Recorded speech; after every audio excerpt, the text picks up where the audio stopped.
Okay, so let us start today's session with defining thermodynamic state variables. ये आपको already पता है state variables क्या होते हैं.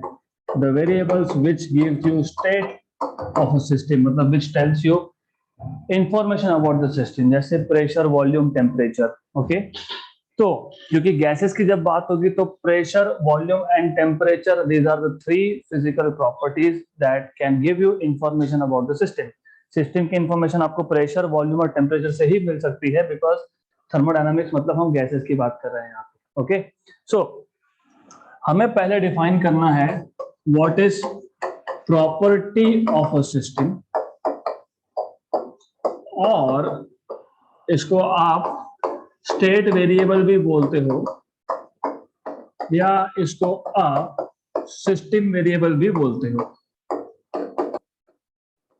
ओके, तो बाय द वे ये प्रॉपर्टी ऑफ सिस्टम या स्टेट वेरिएबल या सिस्टम वेरिएबल ये होता क्या है? जब सिस्टम इक्विलिब्रियम में होगा. अब इक्विलिब्रियम में क्या होता है मैंने कल बता दिया. What do mean by system in equilibrium मैंने कल बताया था, आज वापस रिपीट करेंगे.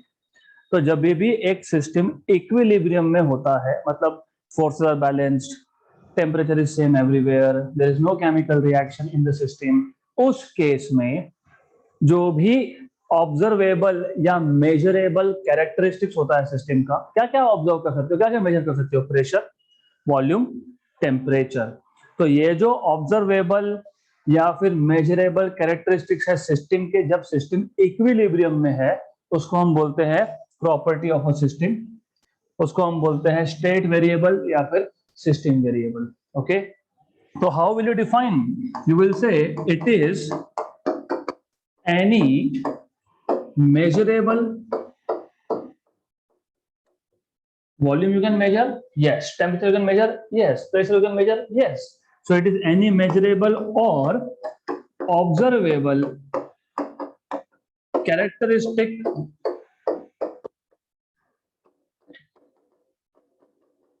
of a system when it is in equilibrium.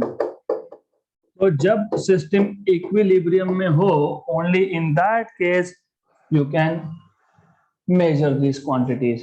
क्योंकि अगर सिस्टम इज अंडरगोइंग प्रोसेस, और आपको याद होगा थर्मोडायनामिक प्रोसेस क्या था. Thermodynamic process is a process in which ये जो स्टेट वेरिएबल है, pressure, volume, temperature, they are changing. जब चेंज हो रहा है तो हाउ कैन यू मेजर? तो आपको सिस्टम को पहले इक्विलिब्रियम में आने देना पड़ेगा और तब मेजर करोगे, राइट. और ये जो प्रॉपर्टी है, ये जो कैरेक्टरिस्टिक्स है, इसको आप स्टेट वेरिएबल भी बोलते हो, इसको आप सिस्टम वेरिएबल भी बोलते हो. तो याद रखना नेक्स्ट टाइम से, अगर मैं प्रॉपर्टी बोल रहा हूँ या मैं स्टेट वेरिएबल बोल रहा हूँ या फिर मैं सिस्टम वेरिएबल बोल रहा हूँ या फिर मैं थर्मोडायनामिक वेरिएबल बोल रहा हूँ, तो I am talking about pressure, volume, temperature only. Okay, so property of a system is also known as you know, मैंने ऑलरेडी बताया आपको, it is also known as state variable or system variable or just variable और thermodynamic variable, right. तो अलग अलग नाम से हम इसको बता सकते हैं.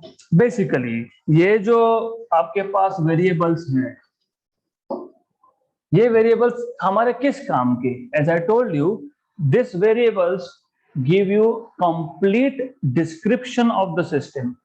क्योंकि मैंने पहले भी बताया था, ये हमारे पास जब मैटर की हम बात करते हैं तो मैटर का इंफॉर्मेशन के लिए, अगर कंडक्ट मतलब सॉलिड होगा तो सॉलिड में आप दो काम करते हो. करंट पास करके देखते हो, पास हुआ तो गुड कंडक्टर, नहीं हुआ तो बैड कंडक्टर. उस पर फोर्स अप्लाई करके देख सकते हो. अगर लेंथ चेंज होता है तो you talk about Young's modulus. अगर वॉल्यूम चेंज होता है तो you talk about bulk modulus. अगर लिक्विड है तो लिक्विड के केस में आप फ्लूइड डायनामिक्स के प्रॉपर्टीज या इक्वेशन यूज कर सकते हो. जैसे फॉर एग्जाम्पल बर्नौलीज इक्वेशन, या फिर आप सरफेस टेंशन की बात कर सकते हो. Okay, but in case of gas what you can do, अगर मुझे गैस का कंप्लीट इंफॉर्मेशन चाहिए तो मुझे इस वेरिएबल पे डिपेंडेंट रहना है. सो ये जो वेरिएबल्स की हम बात कर रहे हैं, this variables gives, so these variables which we are talking about, variables gives complete information, complete description of the system.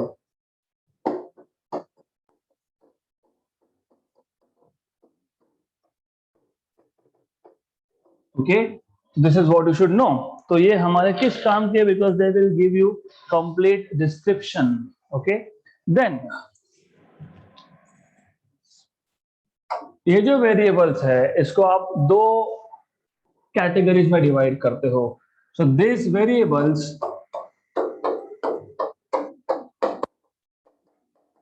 Can be classified as, number 1, एक को आप बोलते हो इंटेंसिव वेरिएबल्स और एक को आप बोलते हो extensive variables.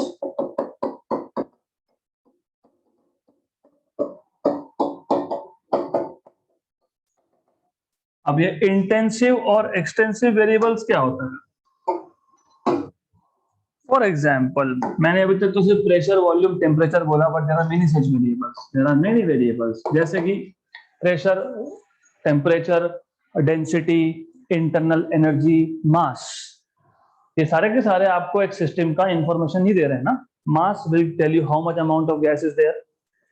Okay, density will tell you how close the molecules of gas are. Pressure will give you how much is force per unit area. Okay, internal energy will tell you how many degrees of freedom. याद है ना, translation degree of freedom 3. तो internal energy से आपको समझ में आ जाएगा कि कितने डिग्रीज ऑफ फ्रीडम है, मतलब कौन से टाइप का गैस है, मोनोएटॉमिक है, डायटोमिक है, रिजिड है, नॉन रिजिड है. राइट. अब ये जो सारे वेरिएबल्स है इसको आप दो कैटेगरीज में डिवाइड कर सकते हो, intensive and extensive. Intensive variable जो होते हैं they do not depend on the size of the system, वो साइज इंडिपेंडेंट होते हैं. सो मैं एग्जांपल बताऊंगा आपको. So these variables do not, this is important, do not depend on the size of the system.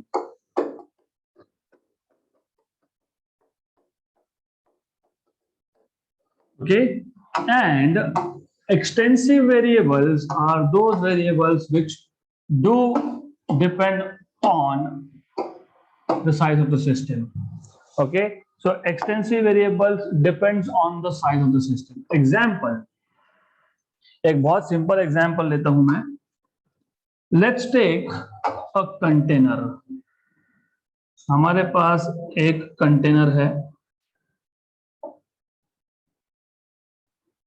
Okay, अब ये जो container है आपके पास, इट हैज गैस. तो इस कंटेनर में you have gas, and obviously जब गैस की बात कर रहे हो तो गैस का कुछ प्रेशर होगा, कुछ टेम्परेचर होगा, डेंसिटी होगा, मास होगा, इंटरनल एनर्जी भी होगा. Okay, right. So these are some variables of the system.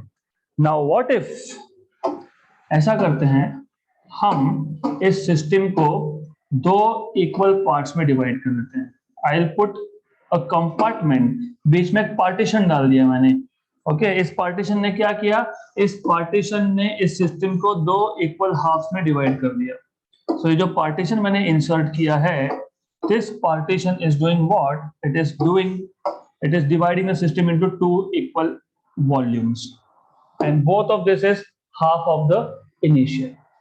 Total volume अगर V था, इनिशियल वॉल्यूम, तो अभी कंपार्टमेंट 1 इसका V/2 होगा और इसका भी V/2 होगा. तो the idea is now ऐसे कौन कौन से पैरामीटर है, कौन कौन से प्रॉपर्टीज है, कौन कौन से वेरिएबल्स है जो साइज पे डिपेंड नहीं करेंगे। हमारे पास एक गैस है, यू हैव अ कंटेनर, उसमें गैस है at pressure P, temperature T, density rho, mass M, internal energy U, और मैंने बीच में एक पार्टीशन डाल दिया, मैंने इसको दो इक्वल पार्ट्स में डिवाइड कर दिया। तो pressure will not change, temperature will not change, क्योंकि ये सिस्टम इक्विलिब्रियम में है। Okay, so this system is already assumed to be in equilibrium. Density will not change. कभी सुना है क्या वाटर का डेंसिटी आपकी क्लास में अलग, मेरे क्लास में अलग? हमने एक बड़ा सा स्विमिंग पूल बनाया घर में, ओके, देन वी सेड कि चलो अभी दो सेक्शन कर लेते हैं, एक बच्चों का एक बड़ों का, बीच में एक वॉल खड़ा कर दिया। तो कभी ऐसा होता है क्या उस तरफ के पानी में डेंसिटी अलग, इस तरफ के पानी में डेंसिटी अलग? नहीं होता है। तो डेंसिटी, टेम्परेचर, प्रेशर, ये साइज पे डिपेंड नहीं करते। Such variables will be called as intensive variables. फिर क्या डिपेंड करेगा? उस स्विमिंग टैंक में मेरे पास 1000 लीटर पानी था। मान लो उस 1000 लीटर पानी का वेट, मान लो just for an example 10,000 KG है।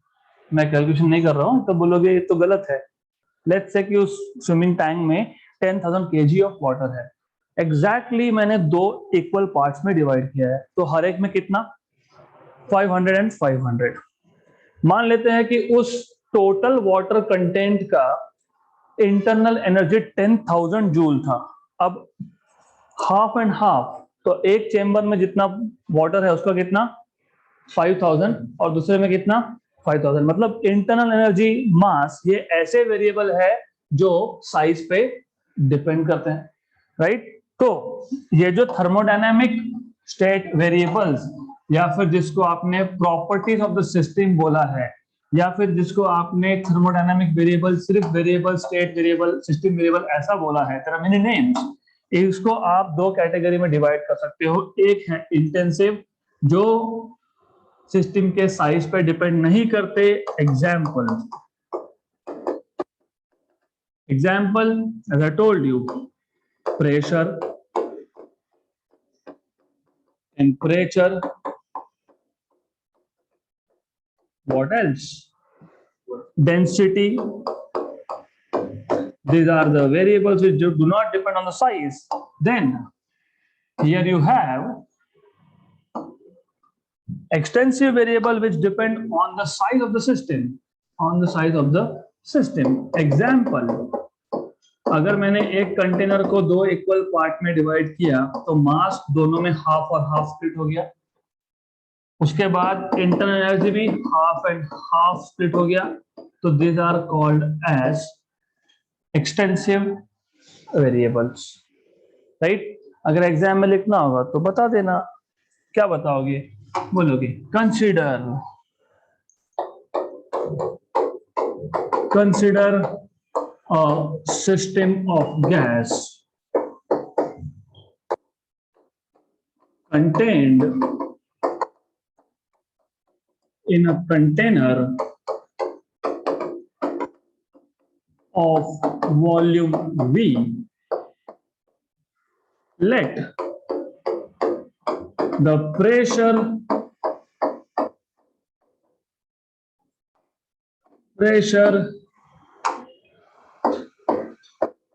temperature, density, mass and internal energy of the gas be P, T, rho, M and U respectively. ये सारा एग्जाम में लिखना पड़ेगा अगर क्वेश्चन आ गया तो। अगर आपको बोलते हैं write a note on or differentiate between extensive and intensive variable, you have to write it down. Okay, now you can say let V be the initial volume या तो total volume of the container. Okay, instead of saying initial I would prefer saying be the volume of the container. with the volume. Okay, now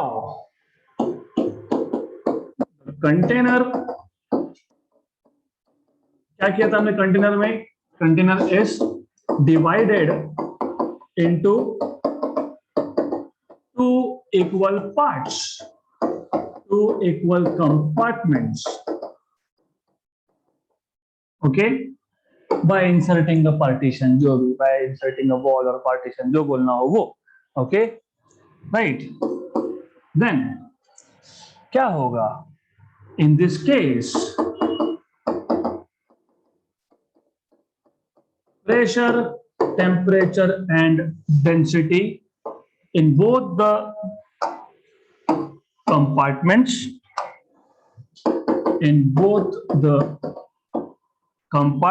remain the same. Okay, in both the sections, both the compartments are the same.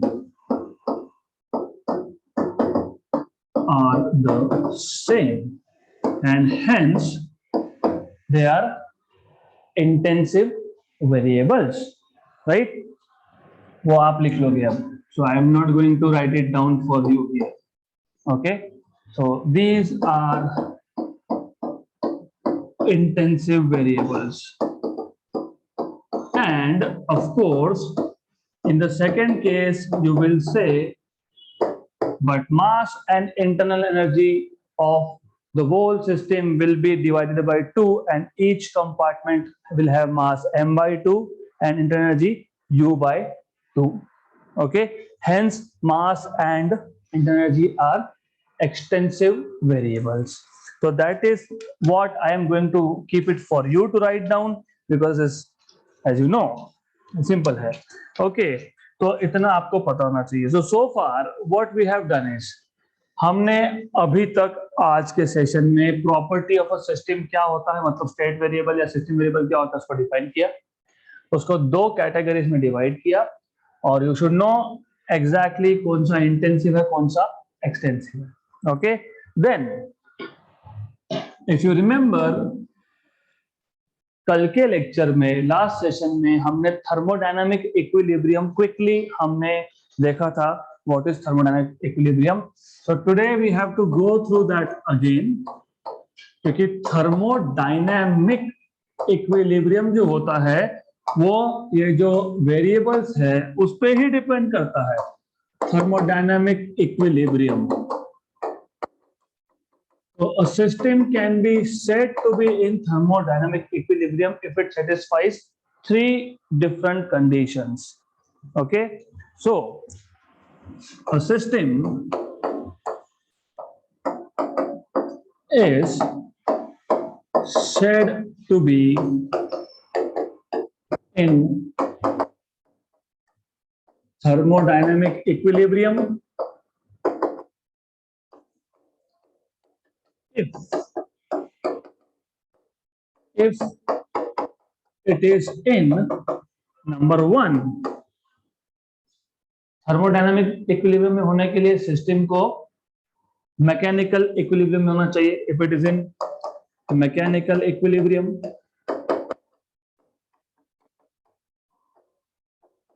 Number two, it should be in chemical equilibrium, and number three, it should be in thermal equilibrium. तो एक system, मैं बार बार बोल रहा हूं, यहां पे system मतलब gas. एक गैस, एक कंटेनर है, उसमें गैस है, वो थर्मोडायनामिक इक्विलिब्रियम में कब होगा? जब वो ये तीन इक्विलिब्रियम सेटिस्फाई करेगा. कौन कौन सा? Mechanical, chemical and thermal. तो if you remember, mechanical equilibrium मतलब क्या, हमने कल देखा था. What is mechanical equilibrium? Mechanical equilibrium means there are no unbalanced forces on the system or on any part of the system. Okay, so you have to understand this. हमारे पास एक system है, एक गैस है मान लो container में। इस पूरे system पे कोई भी एक्सटर्नल अनबैलेंस्ड फोर्स नहीं होना चाहिए। मतलब ऑफ कोर्स यहाँ पे फोर्स हो सकता है, उसको कैंसिल करने वाला भी फोर्स होना चाहिए। There is no net unbalanced force. यहाँ पे कंफ्यूजन होता है, इसलिए आई टोल्ड यू कि मैं in the last session I told you that I just introduce today and अगले लेक्चर में हम डिटेल देखेंगे। When I say there are no unbalanced forces, मतलब ये नहीं है there are no forces. You are sitting here on the bench, that doesn't mean कि आपके ऊपर कोई फोर्स एक्ट नहीं हो रहा है। Gravity downwards balance by normal reaction upward. तो in this situation you are experiencing no net force, right. तो जब हम बोलते हैं कि एक सिस्टम मैकेनिकल इक्विलिब्रियम में है, इट मींस कि इस पे अनबैलेंस्ड फोर्स कोई नहीं है। There are forces but there are balanced forces, so cancellation of this forces. Then मैंने तो एज ए सिस्टम की बात की। अब ये system it is gas, okay, system is gas. तो या तो पूरे सिस्टम की बात कर सकते हो या तो आप बोल सकते हो a part of the system. So mechanical equilibrium मतलब there is no unbalanced force on the system as a whole, or there is no unbalanced force in any part of the system. For example, ऐसा नहीं होगा कि यहाँ पे एक part है, यहाँ पे unbalanced force है, बाकी किसी भी पार्ट पे unbalanced force नहीं है। ओके, तो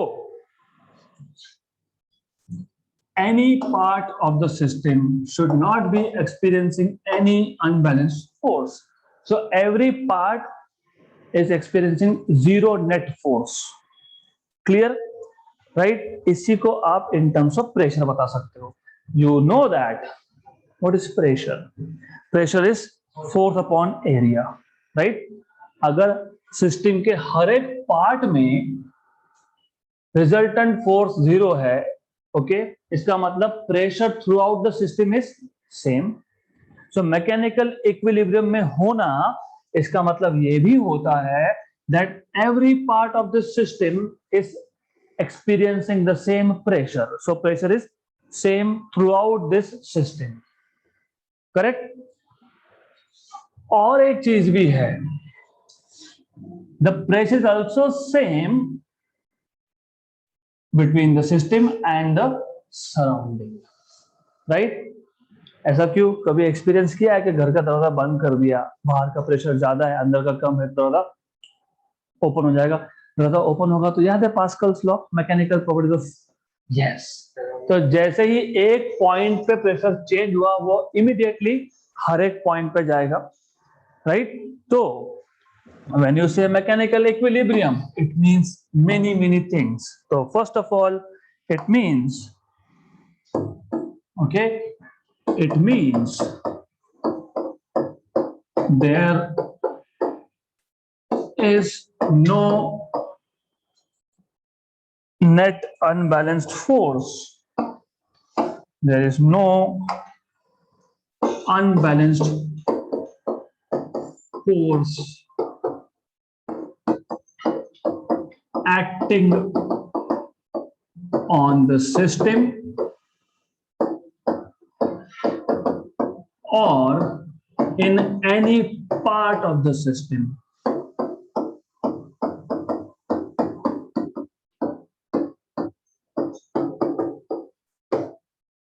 This implies pressure is same throughout the system and is also same between the system and the surrounding.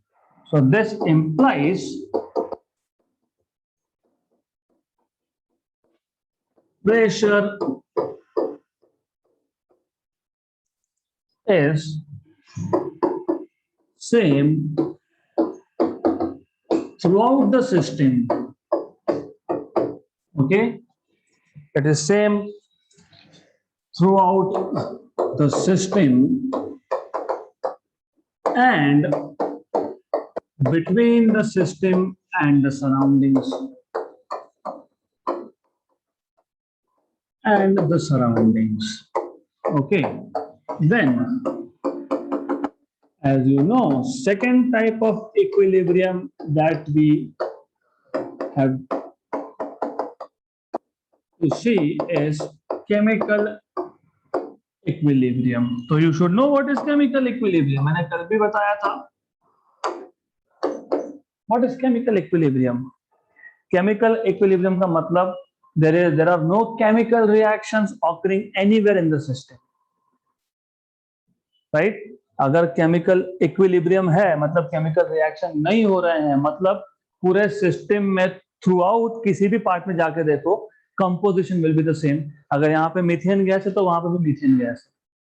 Okay, अगर एक कॉर्नर में यूनिट वॉल्यूम में 10% मीथेन है, 90% ऑक्सीजन है, तो दूसरे कॉर्नर में भी यूनिट वॉल्यूम में सेम कंपोजिशन है. ओके, हो सकता है कि इस हमारे पास जो रूम है, this is a system. Okay, यहाँ पे ऊपर एक कॉर्नर में यूनिट वॉल्यूम ले लिया मैंने, वहां पे 10% of some gas carbon dioxide, 5% of some other gas, 80% of oxygen.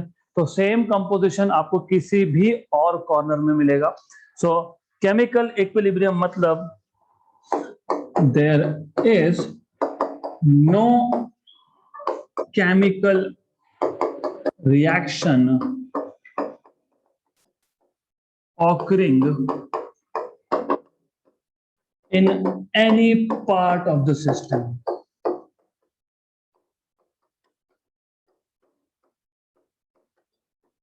Okay, इसका मतलब यह भी होता है there is no transfer of matter from one part to another part of the system. क्यों? क्योंकि जब केमिकल रिएक्शन होता है तो एनर्जी रिलीज होती है. अगर एनर्जी रिलीज होगी तो वो मैटर को एक पार्ट से दूसरे पार्ट पे ट्रांसपोर्ट कर सकता है. तो केमिकल इक्विलिब्रियम होना मतलब there is no transfer of matter from one part to other part of the system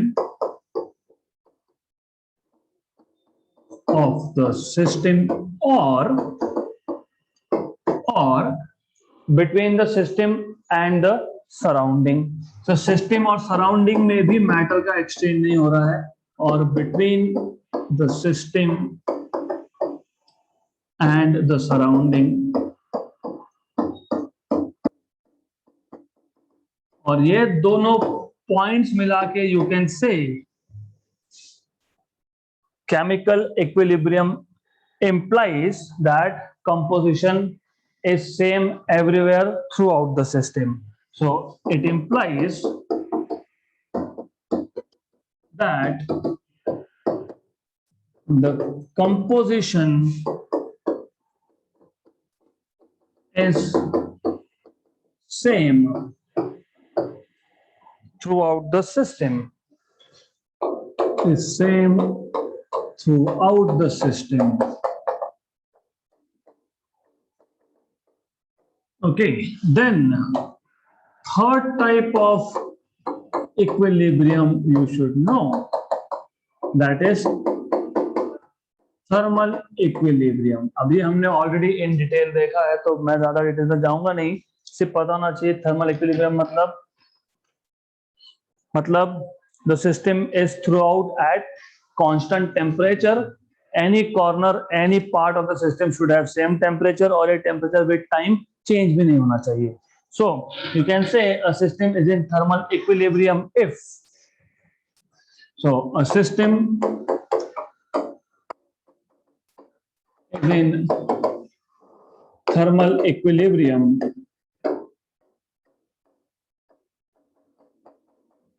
if the temperature is same throughout the system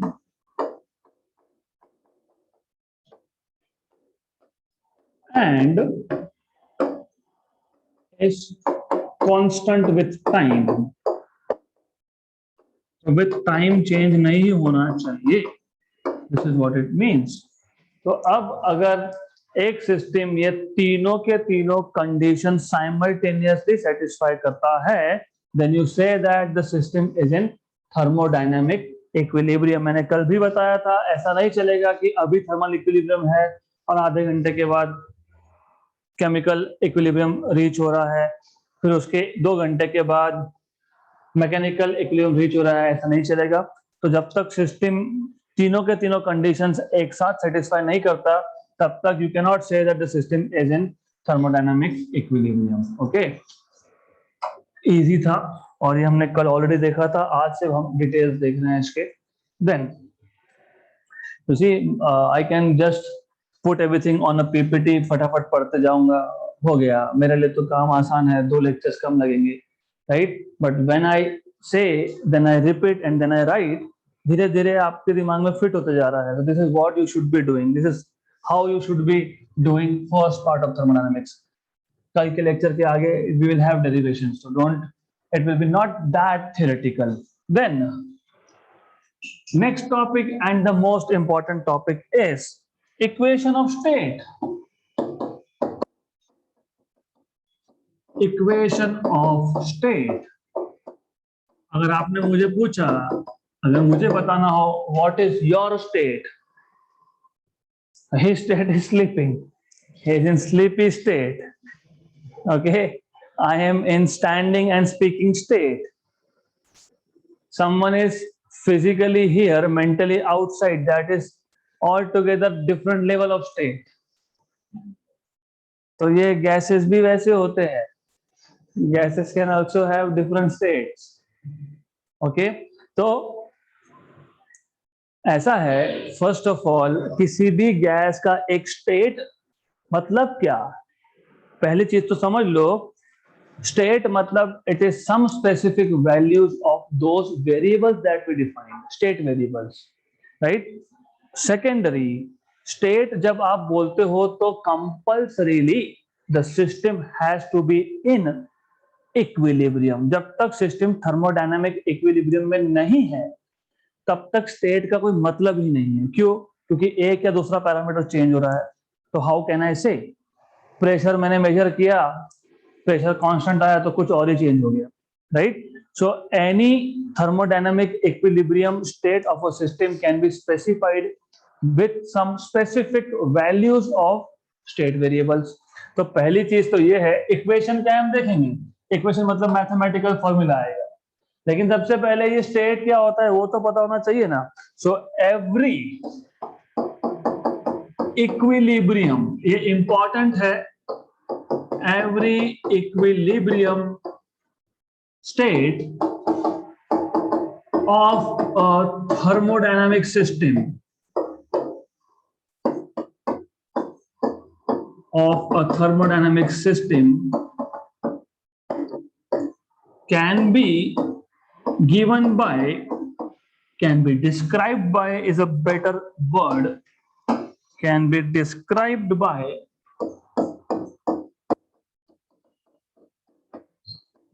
specific values of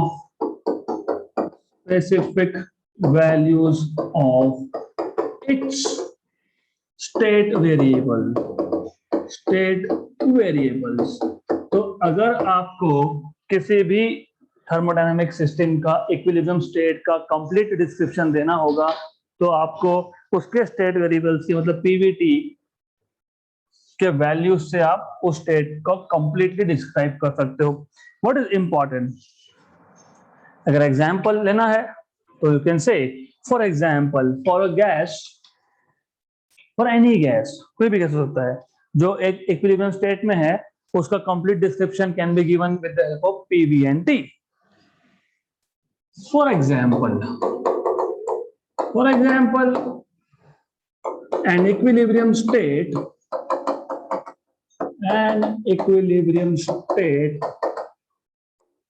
of a system can be described by pressure, volume and temperature, etc. etc. बाकी भी कुछ होगा, I don't care. Okay, important ये है, मैं 2-3 बार यहाँ पे equilibrium equilibrium equilibrium equilibrium बोल रहा हूँ। इसका मतलब जब तक सिस्टम इक्विलिब्रियम में नहीं है तब तक स्टेट वेरिएबल आप यूज ही नहीं कर सकते। ओके, तो कोई काम का नहीं है हमारा state variable if the system is not in equilibrium. This is important. So a system which is not in equilibrium cannot be described by state variables. So a system which is not in equilibrium, ये important है, the system which is not in equilibrium, which is not in equilibrium cannot be described by state variables. Okay, so this is something that you need to know. State variable कब use करोगे? जब system equilibrium में होगा, right? अब तक तो हमने सिर्फ थ्योरेटिकल बैकग्राउंड बनाया, अब तक तो इक्वेशन ऑफ स्टेट की बात ही नहीं की। तो what is equation of state then? Equation of state, what is equation of state? Equation of state is a mathematical relation which relates state variables. जैसे कि PV और T का relation for an ideal gas is PV is equal to nRT. So that is nothing but equation of state. So equation of state, it is a mathematical relation. It is a mathematical relation. किसका? Mathematical relation किसका? Yes, it is a mathematical relation which relates state variables. When the system is in equilibrium. When the system is in equilibrium. Okay, example. You should know example. For example, for an ideal gas,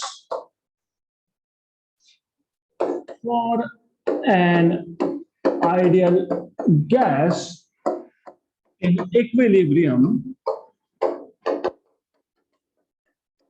you should know PV is equal to nRT is its equation of state.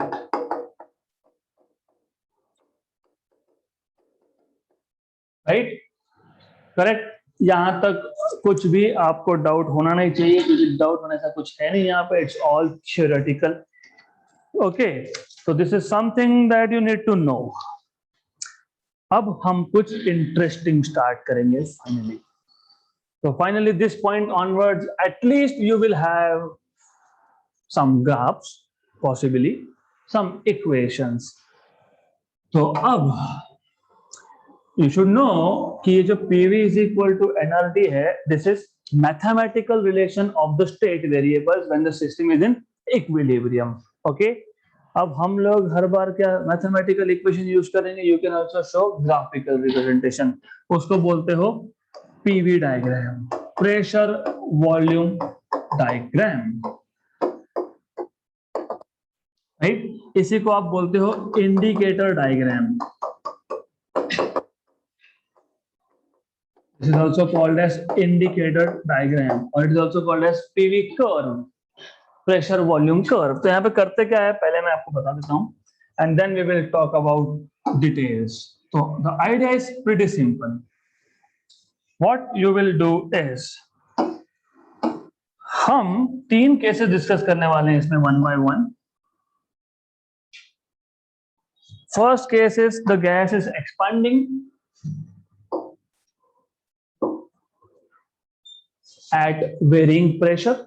Gas expand हो रहा है और pressure भी change हो रहा है।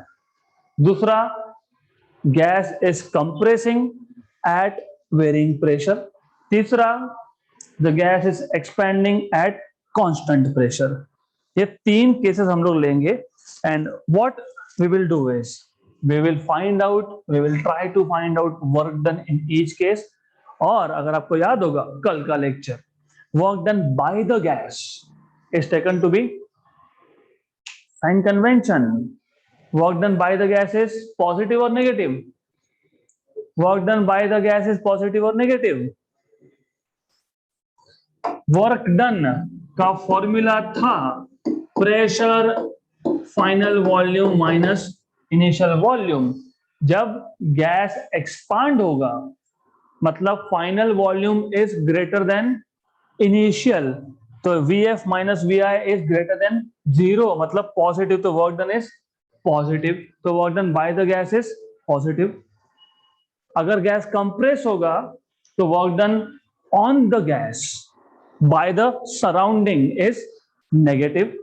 Okay, is it clear? Good. So let's say एक एक करके केसेस डिस्कस करेंगे. Of course this I will include in the next session also, so I will want you to pay attention here. मान लो हमारे पास एक गैस है which is in a state of equilibrium, and when it was in a state of equilibrium, मैंने पहले ही बताया कोई भी state आप कैसे डिफाइन करोगे, PV और T के वैल्यू से, मतलब थर्मोडायनामिक स्टेट वेरिएबल के वैल्यू से.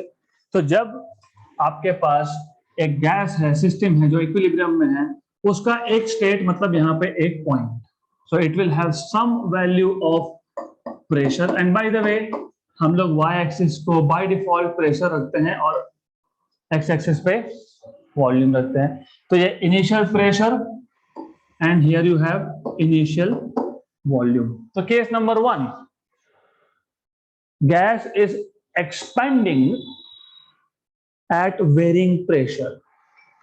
Okay, gas का वॉल्यूम बढ़ेगा क्योंकि एक्सपांशन है, वॉल्यूम बढ़ेगा तो प्रेशर क्या होगा, कम. From which law? From which law? Boyle's law. Pressure is inversely proportional to volume. तो अगर वॉल्यूम बढ़ रहा है, यू सी ये V इनिशियल ये 0 के ओरिजिन के नजदीक है. ओके, ये A it was one equilibrium state of the system. ये जो A पॉइंट है यहाँ पे स्पेसिफिक प्रेशर की वैल्यू है और स्पेसिफिक वॉल्यूम की वैल्यू है. So it is some constant value of pressure and volume. तो A is one equilibrium state of the system. उसके बाद जब तक वॉल्यूम बढ़ रहा है तब तक you are not suppose to measure, because you can not measure. क्यों? अभी भी लिखा मैंने, बताया था क्या, मैंने क्या बताया था कि जो स्टेट वेरिएबल है they can tell you only equilibrium state. तो रुकना पड़ेगा. तो वॉल्यूम बढ़ते गया बढ़ते गया बढ़ते गया और फाइनली यहाँ पे आके रुक गया. तो this is final volume. You see VF is greater than VI, तो PF should be less than PI, क्योंकि वॉल्यूम बढ़ेगा तो प्रेशर कम होगा. करेक्ट? गुड. यहां पे एक्सपेंशन हो रहा था, तो ये arrow is important because arrows on this indicator diagram. What is indicator diagram? A graph of pressure against volume. तो ये जो इंडिकेटर डायग्राम पे एरो है, दिस आर वेरी इंपॉर्टेंट, क्योंकि आगे जाके जब कार्नोट्स इंजन सीखोगे तो अगर ये एरो का मतलब नहीं समझा तो गए, डन. थर्मोडायनामिक्स बंद करना and skip it. So this is important thing, क्योंकि इट इज टेलिंग यू कि जब वॉल्यूम बढ़ेगा तो प्रेशर कम होगा, मतलब ये एक्सपांशन कर्व है, मतलब गैस एक्सपांड हो रहा है. एक्सपांड हो रहा है मतलब वर्क डन इज पॉजिटिव, मतलब work is done by the gas on the system. जब work is done by the gas on the system, कौन करेगा? गैस खुद का इंटरनल एनर्जी यूज करेगा. करेक्ट? तो ये सारा फिजिक्स आपको ग्राफ में से निकालना है. So you have to understand that. And of course most of you have mathematics, ऐसा मेरा असम्पशन है यहाँ पे. Okay, and I am pretty sure कि ये सही है. तो you must have learned integrations. तो अगर आपको पता होगा work done by the gas from A to B, it is given by area under this curve.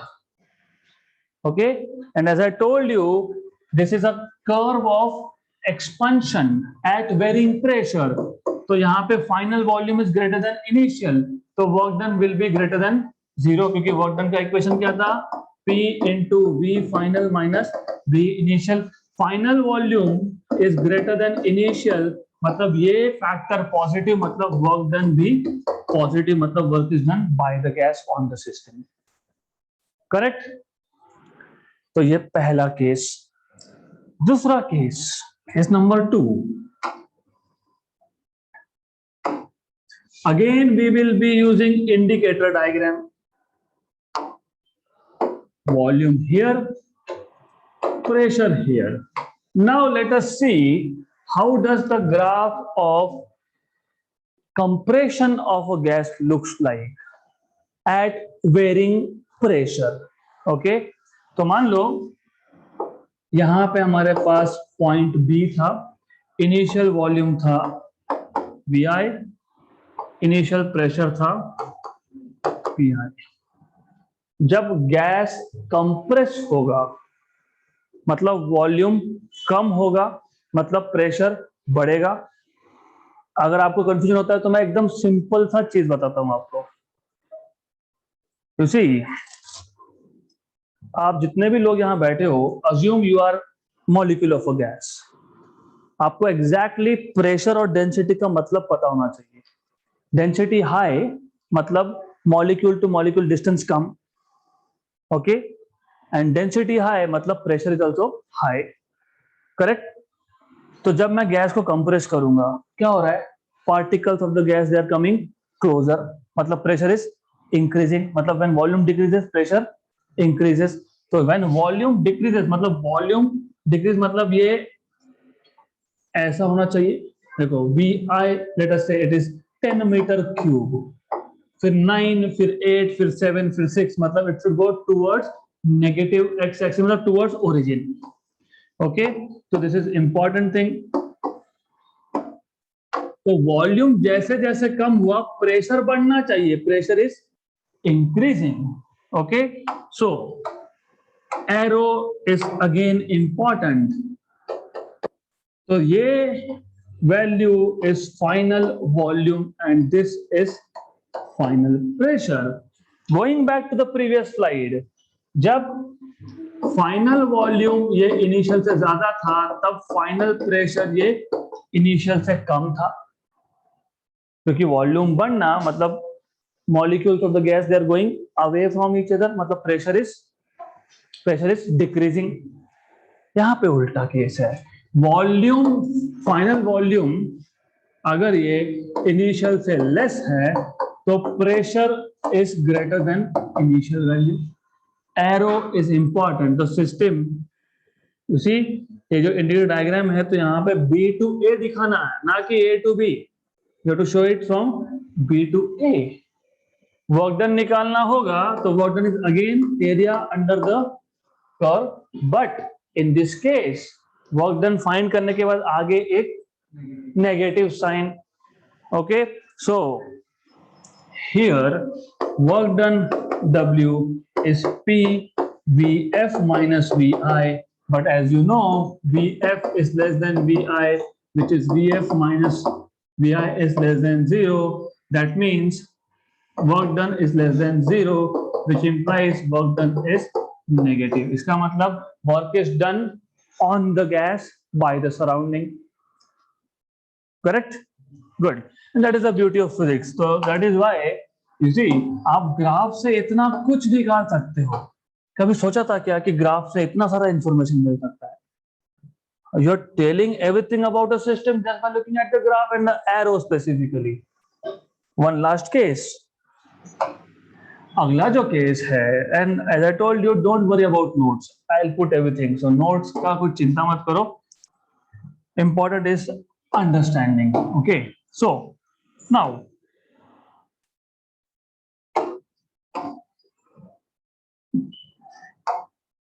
expansion of gas at constant pressure PV, expansion of gas from some initial value of volume मान लो हमारे पास gas है पहले ए state पे there will be some value of volume, some value of pressure, correct? Good. But as I told you कि यहाँ पे pressure तो change होगा नहीं, okay? तो pressure is not going to change here. The gas is expanding at constant pressure. Gas is expanding का क्या मतलब? If final volume will be greater than initial, so it will be something like this, a line parallel to volume axis, okay? क्योंकि pressure constant है, अगर volume constant होता तो फिर ऐसी लाइन ड्रॉ करते, क्योंकि हर एक पॉइंट पे वॉल्यूम विल बी सेम, तो प्रेशर कांस्टेंट है, okay? So in this case you will have final state with some final value of the volume, and final state is denoted by, let us say, point B. Gas का क्या हुआ? Expansion हुआ ना, तो arrow from A to B. अगर compression बोला होता तो फिर arrow from B to A, okay? Work done is given by area under the curve, मतलब area of this rectangle. If the gas is expanding, so work done will be positive at constant pressure. Arrow A to B means work done is positive, मतलब work is done by the gas on the surrounding. अगर उल्टा arrow head दिखा दिया तो compression at constant pressure, मतलब work done is given by area under the curve but negative. Good, right? दिमाग में fit बैठ गया पक्का? क्योंकि आगे हमको हमारे गाड़ी का इंजन सीखना है. हमारे गाड़ी का इंजन काम कैसे करता है, हीट इंजन. सिर्फ गाड़ी चलाना नहीं होता है, समझना होता है कि हाउ इट वर्क्स, ओके? तो ये सारे ग्राफ अगर इसका मतलब नहीं पता तो फर्स्ट ऑफ ऑल थर्मोडायनामिक्स के जेई नीट लेवल के क्वेश्चन सॉल्व नहीं होंगे. सेकेंडरी, आपको आपके गाड़ी का heat engine, diesel engine, petrol engine, Carnot's engine बोलते हैं, वो समझेगा नहीं. दूसरा, रेफ्रिजरेटर एंड एयर कंडीशन का वर्किंग समझेगा नहीं if you don't know this graph. So just a quick recap. PV diagram, जिसको आप पीवी कर्व या फिर इंडिकेटर डायग्राम बोलते हो. Why indicator diagram? Because it indicates state of the system, okay? तो ऐसा है कि हमारे पास एक सिस्टम है जो एक इक्विलिब्रियम स्टेट में था ए पे, फिर after a while it is reaching another equilibrium state B. तो सबसे पहले you can specify values of pressure, volume, temperature, whatever state variables only at point A and point B. क्योंकि हमने अभी भी थ्योरी देखा, जब तक इक्विलिब्रियम रीच नहीं होता state variables can not describe the system. अगर एक प्रेशर मेजर किया तो कुछ और ही चेंज हो रहा है, हमको वो भी देखना पड़ेगा. वो मेजर करने गए तो ये चेंज हो गया, ओके? राइट? जैसे मेरा केस है, मैं यहाँ लिखता हूँ तो यहाँ पे कोई सोता है, वहां कोई बात करता है, वहां पे कोई कुछ और करता है. मतलब इमेजिनरी केस बता रहा हूं मैं आपको, नॉट पिन पॉइंटिंग एनीवन. तो same is true here, okay? तो आपको सिस्टम को इक्विलिब्रियम तक आने देना पड़ेगा, देन यू मेजर. तो 3 केसेस देखे हमने. एक, expansion of gas at varying pressure. दूसरा, compression of gas at varying pressure. Then this one, expansion of gas at constant pressure. सिर्फ एरो को उल्टा कर दिया तो compression of gas at constant pressure. Okay, so this is something you need to know, and we'll stop here because tomorrow I'll start with different types of thermodynamic processes, जैसे isothermal, जैसे isobaric, जैसे adiabatic, okay, isochoric. तो उसमें थोड़ा mathematical touch है, there are few derivations. So we'll start that in the next session. So let's stop here for today.